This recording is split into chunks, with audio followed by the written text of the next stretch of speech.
Atrapé a mi novia engañándome con un delincuente, así que recopilé pruebas y alerté a la policía para que lo arrestaran y arruinaran sus vidas. Si sientes odio o tienes dificultades para leer, detente ahora. Mi historia es larga, pero trágicamente verdadera, y no desearía mi vida a nadie, ni siquiera a aquellos de los que elegí vengarme. Tendré que aceptar y revelar algunas cosas sobre mí mismo que preferiría no hacer y de las que no me enorgullezco. Tenía 19 años cuando diagnosticaron a mi padre con cáncer de páncreas.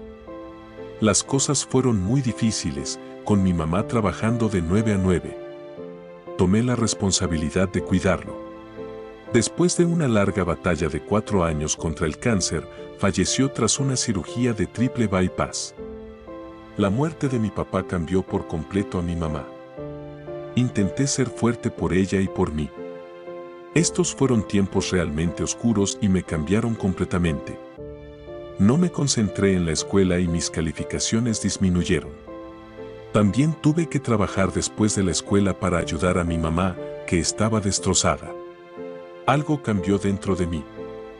Había vivido una vida algo protegida, debido a asistir regularmente a la iglesia y participar en actividades eclesiásticas. Cuando mi padre falleció, supe que si quería ir a la universidad tendría que pagarlo de mi propio bolsillo, ya que no calificaba para ningún préstamo. Con todo lo que pasaba en casa y la constante necesidad de dinero extra, mi trabajo me pagaba el salario mínimo, lo cual no nos llevaba a ninguna parte. Un amigo me introdujo en las drogas. Me dijo que si necesitaba dinero extra, podía trabajar para él y sus amigos, que eran traficantes de drogas. Eventualmente comencé a distribuir cocaína para ellos. Después de algunos meses vendiendo cocaína, recaudé suficiente dinero. Terminé la escuela secundaria con el dinero necesario para financiar la universidad. Estuve varios años en la universidad. Nunca compré ropa llamativa ni derroché dinero para impresionar a nadie. Mantuve un perfil lo más bajo posible y terminé mi licenciatura en 3 años, ya que tenía mucho tiempo libre. Inicialmente quería ser abogado, pero conocía a demasiados policías y funcionarios corruptos que traficaban con cocaína. Estudié Derecho, pero no tenía intenciones de pasar el examen porque quería ser, y eventualmente fui, asistente legal. Me volví a encontrar con una compañera de clase de la escuela secundaria llamada Rita en la universidad. Éramos cercanos en la escuela secundaria. Descubrí que ambos habíamos tenido un flechazo el uno por el otro en aquel entonces, pero éramos demasiado tímidos para decir algo. Sin entrar en demasiados detalles irrelevantes, basta con decir que Rita y yo nos hicimos amigos, incluso mejores amigos. Nos enamoramos perdidamente y estábamos planeando un futuro juntos. Ambas relaciones anteriores habían sido fracasos, especialmente la mía. Me dejó sintiéndome completamente muerto por dentro, como si fuera incapaz de amar. Habían pasado años desde que había salido en citas. A propósito, mi ex anterior, la llamaré Becky, había hecho cosas frías y despiadadas para provocar nuestra ruptura. Fui bueno con ella, la saqué de una relación abusiva, nunca la maltraté y le enseñé que ningún ser humano merece ser usado, pero ella me dejó roto y hecho pedazos. Encontrar a Rita me dio esperanza, pero también me hizo darme cuenta de que todas las relaciones anteriores me habían fallado. Rita era el amor de mi vida, estábamos destinados a estar juntos. Lo tomamos con calma al principio. Pasaron 2 años y me abrí más y más con ella. Le conté lo que había pasado con Becky, mi papá y todo. Ella simpatizó conmigo y fue muy empática. Empezamos a dormir juntos y eventualmente nos convertimos en pareja. Parecía apreciar que realmente la escuchaba, hablaba con honestidad y la protegía. Dijo que me amaba y yo a ella. Nunca le conté cómo pagué la universidad ni las cosas que vi o hice. Ella no necesitaba saberlo. Tenía miedo de que eso arruinara las cosas con ella. Nos amábamos y ya teníamos planes de comenzar una familia. Unos meses después ocurrió el desastre, mi madre tuvo un terrible accidente. Fue aplastada por una gran estantería y fue bastante grave. Los vecinos que la encontraron la llevaron al hospital. Tuvo que someterse a algunas pruebas médicas, sufrió muchas lesiones y algunos huesos rotos. Descubrieron que mi mamá tenía una válvula cardíaca con fugas. Las pruebas eran para ver si podían reparar la válvula. Una semana después, recibimos la buena noticia de que la válvula podía ser reemplazada, pero también recibimos malas noticias. Durante las pruebas, identificaron 5 pequeñas masas en y alrededor de su riñón izquierdo, con una alta probabilidad de que fueran tumores malignos. Los médicos hicieron una biopsia y descubrieron que, de hecho, tenía cáncer de riñón. Comenzó el tratamiento y supe que tenía que centrarme en mi madre. Las cosas iban muy bien con Rita. Nos habíamos mudado juntos a una ciudad a unos 30 km de la casa de mi mamá. Cuando le conté a Rita sobre mi madre, expresó su preocupación y apoyo. Cuando le expliqué qué significaba que nos veríamos menos, me aseguró que no tenía deseos de poner nuestra relación en pausa.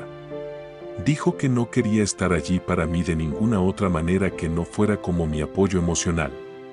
Insté a Rita que, si decidía que quería tomarse un descanso o pensaba que podría estar interesada en alguien más, me lo dijera y lo entendería. Me aseguró que me valoraba y que nadie podría ocupar mi lugar.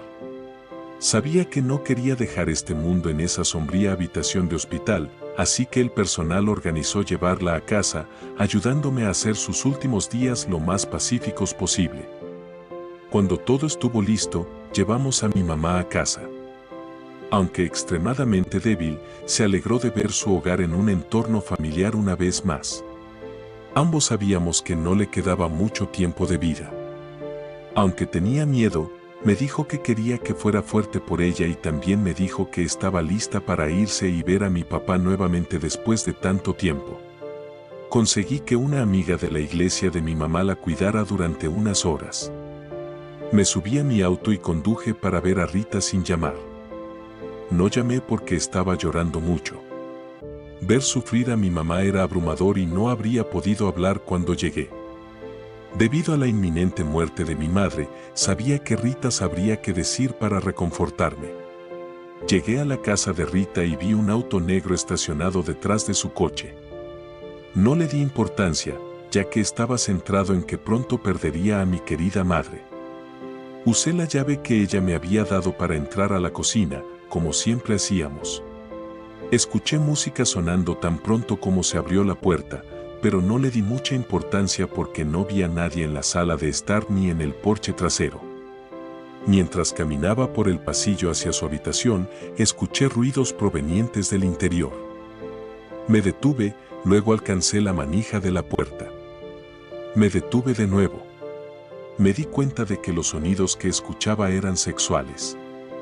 Mi corazón se hundió aún más. Retiré mi mano, sin querer llamar la atención, pero lentamente puse mi mano en la cerradura y abrí la puerta. Me detuve en seco al verlos completamente desnudos, dándolo todo, sin darse cuenta de mi presencia. Honestamente, mi primer instinto fue correr a toda velocidad y golpearlo en la nariz. Pero sabía que tenía que evitar problemas por el bien de mi madre y mi trabajo, así que retrocedí lentamente, temblando de rabia. Salí de la casa por la parte trasera y fui a mi coche. No fui visto. Simplemente me quedé allí en mi coche, con el peso de todo aplastándome. Media hora después, arranqué mi coche y regresé a la casa de mi madre. No le conté a nadie lo que acababa de ver. Todos asumieron que mis lágrimas se debían totalmente a mi madre. Por supuesto, en parte lo estaban, pero la traición que acababa de presenciar era algo tan sadista que luchaba por entender mi lógica. Sabía que mi madre era mi máxima prioridad, especialmente tan cerca del final. Sin embargo, me sentía tan engañado por Rita, sentía una rabia como nunca antes había experimentado, y ya había sentido mucha ira. Pensé en llamarla, decirle lo que había visto y maldecirla.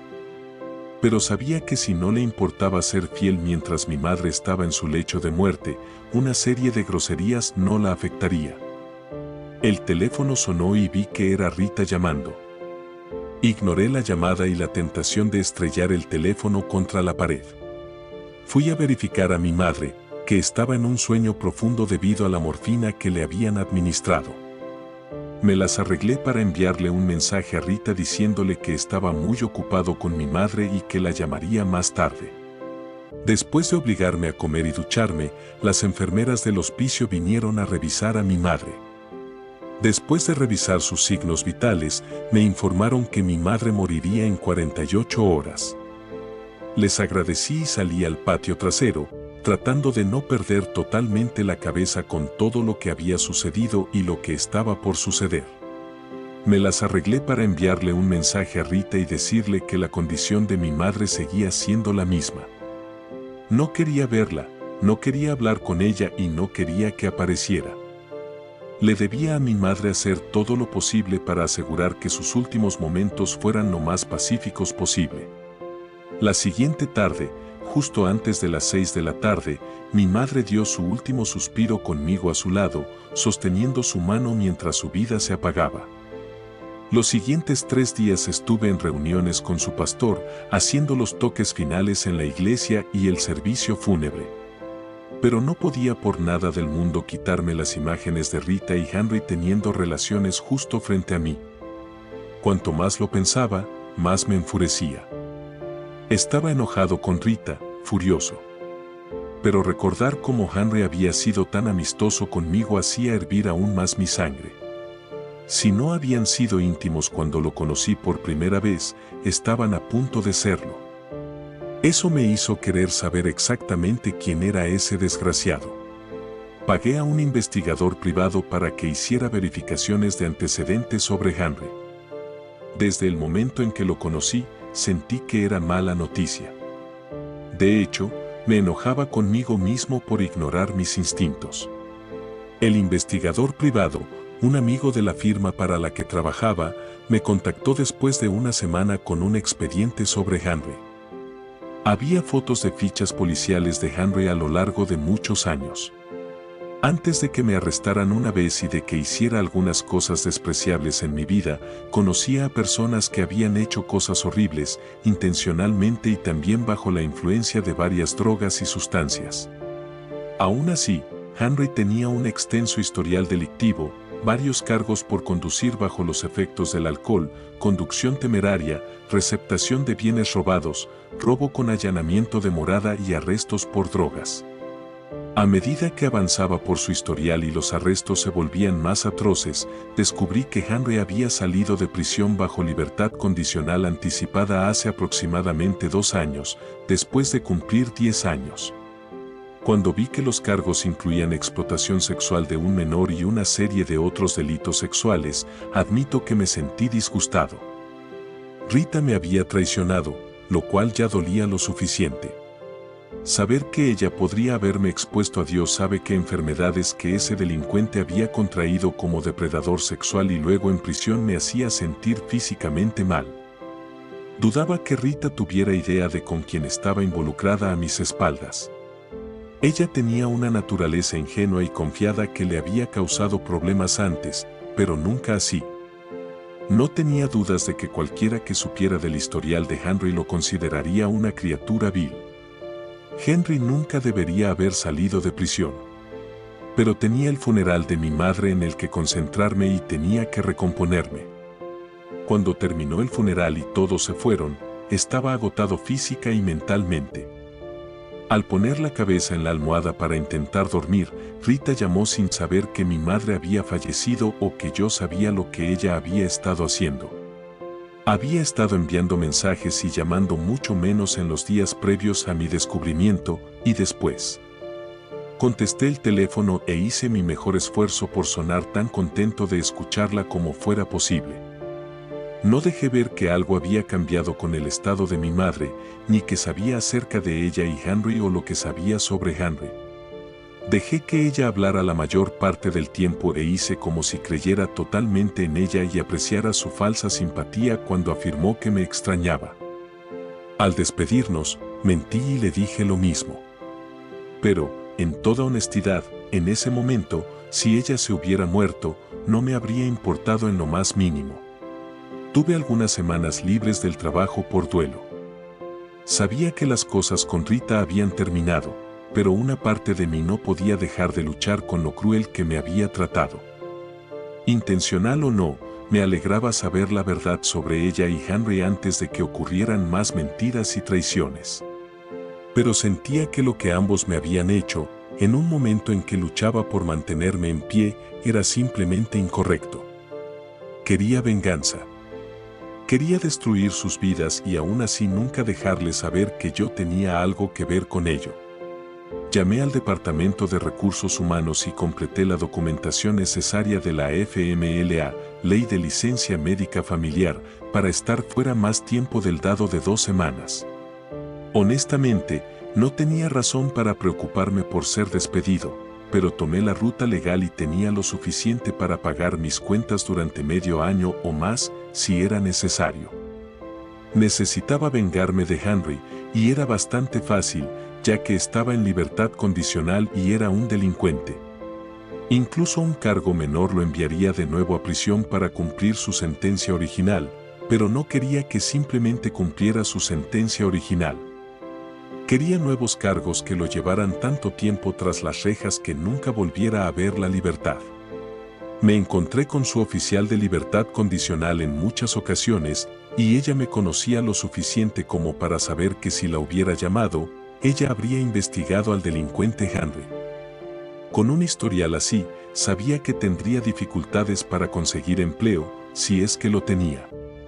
Dudaba que estuviera empleado legalmente en algo que le permitiera costear un auto nuevo. Cuando terminó el funeral y todos se fueron, estaba agotado física y mentalmente. Al poner la cabeza en la almohada para intentar dormir, Rita llamó sin saber que mi madre había fallecido ni que yo sabía lo que ella había estado haciendo. Había estado enviando mensajes y llamando mucho menos en los días previos a mi descubrimiento, y después también. Contesté el teléfono e hice mi mejor esfuerzo por sonar tan contento de escucharla como fuera posible. No dejé ver que algo había cambiado con el estado de mi madre, ni que sabía acerca de ella y Henry, o lo que sabía sobre Henry. Dejé que ella hablara la mayor parte del tiempo e interioricé como si creyera totalmente en ella y apreciara su falsa simpatía cuando afirmó que me extrañaba. Al despedirnos, mentí y le dije lo mismo, pero en toda honestidad, en ese momento, si ella se hubiera muerto no me habría importado en lo más mínimo. Tuve algunas semanas libres del trabajo por duelo. Sabía que las cosas con Rita habían terminado, pero una parte de mí no podía dejar de luchar con lo cruel que me había tratado, intencional o no. Me alegraba saber la verdad sobre ella y Henry antes de que ocurrieran más mentiras y traiciones, pero sentía que lo que ambos me habían hecho en un momento en que luchaba por mantenerme en pie era simplemente incorrecto. Quería venganza, quería destruir sus vidas, y aún así nunca dejarles saber que yo tenía algo que ver con ello. Llamé al Departamento de Recursos Humanos y completé la documentación necesaria de la FMLA, Ley de Licencia Médica Familiar, para estar fuera más tiempo del dado de 2 semanas. Honestamente, no tenía razón para preocuparme por ser despedido, pero tomé la ruta legal y tenía lo suficiente para pagar mis cuentas durante medio año o más, si era necesario. Necesitaba vengarme de Henry. Era bastante fácil, ya que estaba en libertad condicional y era un delincuente. Incluso un cargo menor lo enviaría de nuevo a prisión para cumplir su sentencia original. Pero no quería que simplemente cumpliera su sentencia original, quería nuevos cargos que lo llevaran tanto tiempo tras las rejas que nunca volviera a ver la libertad.